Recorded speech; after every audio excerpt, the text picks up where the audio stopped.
Jangan skip, sebab ruang paling tak berguna dalam dapur kau sebenarnya boleh jadi tempat simpanan paling sesuai. Sejujurnya, tak ramai sedar berapa banyak ruang sempit dalam rumah sebenarnya berguna. Ruang sempit di sisi peti sejuk, celah kabinet, tepi sinki atau sudut bilik air sekarang dah tak lagi. Dibiarkan kosong selagi boleh diisi dengan rak tarik keluar ni.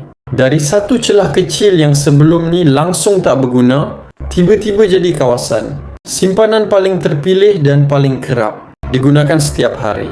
Walaupun ada banyak variasi saiz lebar dan jumlah tingkat, namun kesemua besi rak sebegini berkongsi konsep yang sama. Semua direka dalam bentuk sempit dan menegak supaya boleh masuk ke ruang celah. Semua menggunakan rangka besi yang kukuh untuk menampung beban harian seperti botol, balang, stok dapur, produk pembersih atau barang penjagaan diri. Rasa bila pegang dan guna memang lain, sebab struktur besi bagi kestabilan dan keyakinan bukan jenis yang senang goyang bila diisi penuh.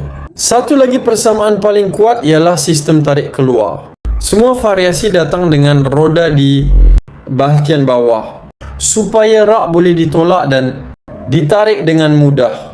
Inilah yang menjadikan rak ni berbeza daripada rak biasa. Kita tak perlu lagi tunduk, seluk tangan atau alihkan barang di hadapan, semata-mata untuk capai barang di belakang. Cukup tarik keluar, semua lapisan terus terdedah di depan mata.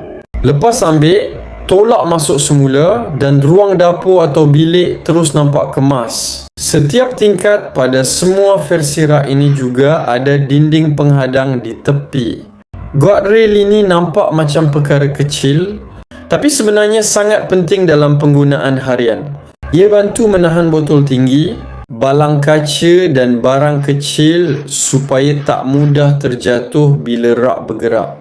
Jadi walaupun rak sering ditarik keluar masuk, barang tetap tersusun dan lebih selamat. Dari segi fungsi, kesemua variasi membawa idea yang sama, iaitu mengisi ruang sempit. Daripada menyusun barang secara meluas dan memakan tempat, rak ini susun barang menegak secara bertingkat. Hasilnya, satu ruang kecil boleh menampung banyak kategori barang dalam satu-satu masa.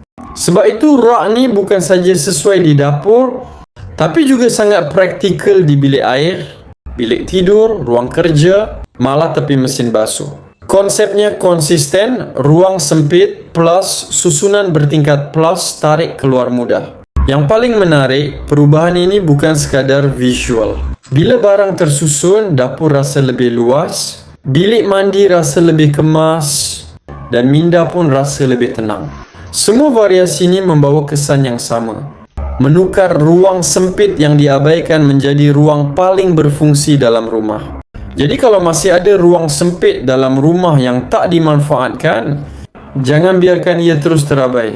Pilih rak tarik keluar ni dan tukarkan celah kecil itu menjadi storage pintar yang betul-betul berfungsi. Segera check out sekarang, pilih variasi yang sesuai dengan ruang rumah kau dan mula nikmati rumah yang lebih kemas, teratur dan sedap mata memandang.